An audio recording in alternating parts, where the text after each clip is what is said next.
राधे राधे। आप सभी का हमारे चैनल श्री कृष्ण राधा कुंज में एक बार फिर से स्वागत है। आज हम भगवान विष्णु के चरणों का महत्व जानेंगे।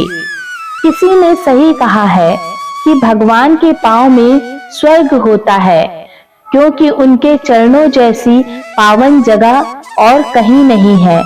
इसलिए तो लोग भगवान के चरणों का स्पर्श पाकर अपने जीवन को सफल बनाने की होड़ में लगे रहते हैं। लेकिन भगवान के चरणों का इतना महत्व क्यों है? क्या आपने कभी जाना है, सुना है? आइए जानते हैं।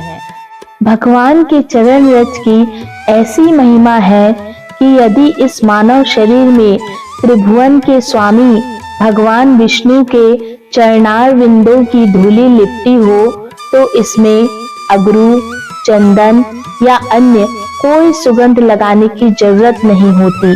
भगवान के भक्तों की कीर्ति रूपी सुगंध तो स्वयं ही सर्वत्र फैल जाती है।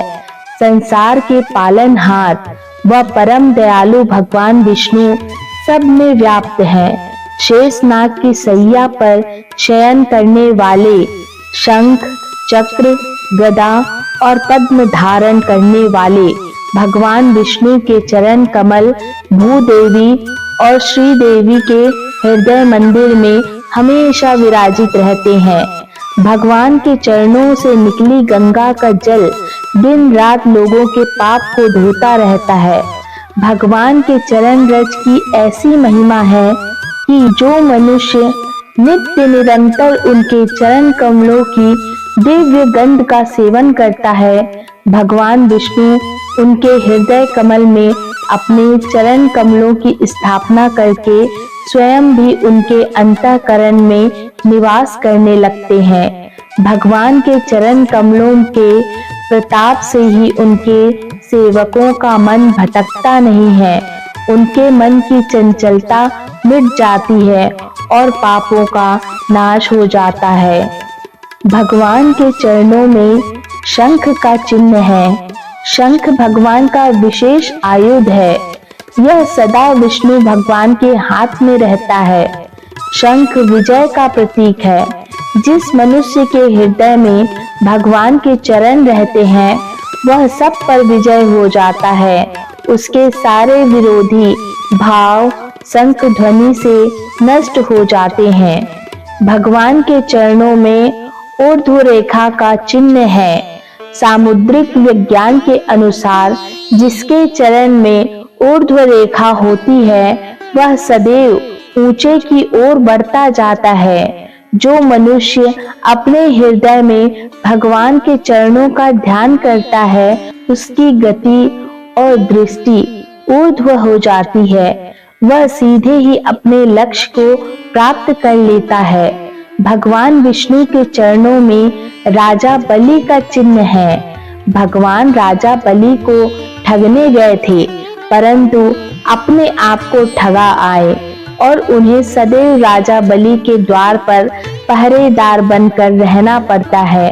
भगवान ने बलि के मस्तक पर देवताओं के लिए भी दुर्लभ अपने चरण रखे और चरणों में ही बलि को स्वीकार कर लिया। राजा बलि का शरीर भगवान के चरणों में अंकित हो गया। इससे बढ़कर सौभाग्य की बात क्या हो सकती है। राजा बलि को पहले राजमत था। प्रहलाद जी ने, जो कि उनके पितामह थे, उनको समझाया, पर बलि नहीं माने। प्रहलाद जी ने देखा कि बीमारी बढ़ गई है, तो भगवान का स्मरण किया। भगवान ने वामन रूप में आकर बलि के संपूर्ण राज्य के साथ शरीर तक को नाप लिया। राजा बलि ने जब राजस्व का साज हटाकर मस्तक झुकाया, तब प्रभु ने उसके आंगन में खड़े रहना अंगीकार किया। यह मान भंग, ऐश्वर्य नाश आदि भगवान की बड़ी कृपा से होता है। जैसा रोग होता है, भगवान वैसी ही दवा देते हैं। बलि का सब कुछ हर लिया, पर सुदामा को सब कुछ दे दिया।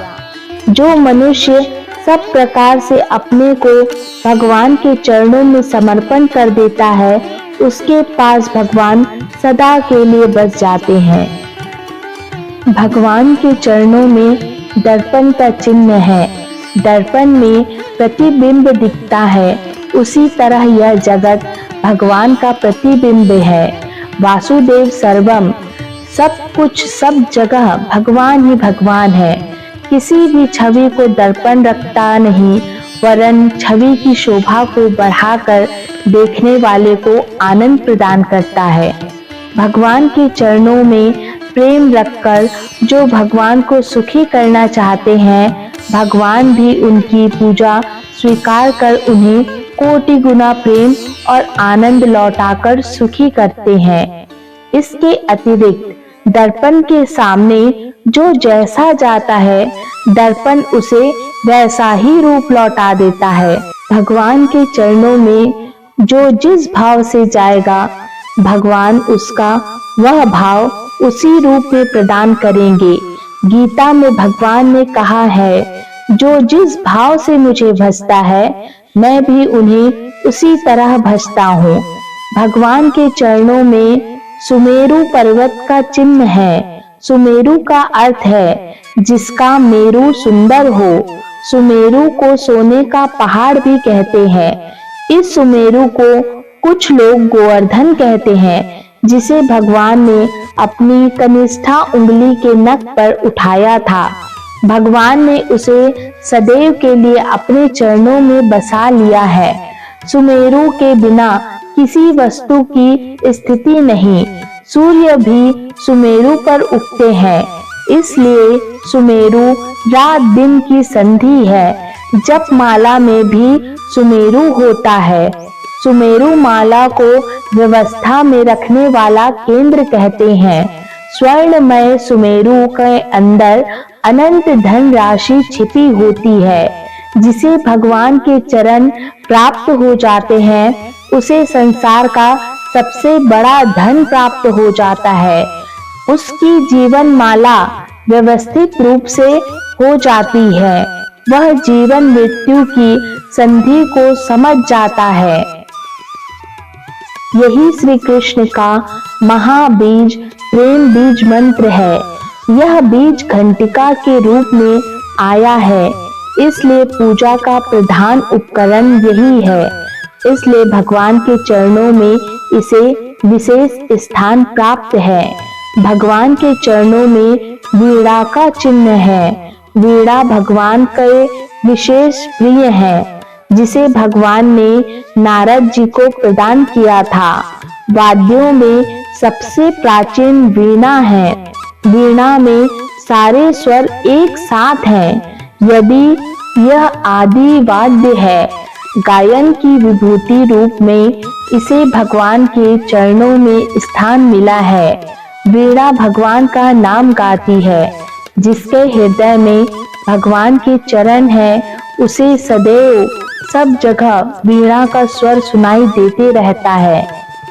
विनती करी मुनि नाय सिरु, कह कर जोरी बहोरी, चरण सरोरु नाथ जनी, कबहू तजय मति मोरी। भावार्थ, मुनि ने विनती करके और फिर सिर नवाकर हाथ जोड़कर कहा, हे नाथ, मेरी बुद्धि आपके चरण कमलों को कभी ना छोड़े। अर्थात मैं भगवान के परम पवित्र चरण कमलों की वंदना करता हूँ, जिनकी ब्रह्मा, शिव, देव, ऋषि, मुनि आदि वंदना करते रहते हैं और जिनका ध्यान करने मात्र से सारे पाप नष्ट हो जाते हैं। जिस प्रकार धन लोलुप मनुष्य के मन में सदैव धन बरसता है, वैसे ही हे प्रभु, मेरे मन में सदैव आपके चरण कमल का वास हो। जय जय श्री हरि, जय श्रीमन नारायण।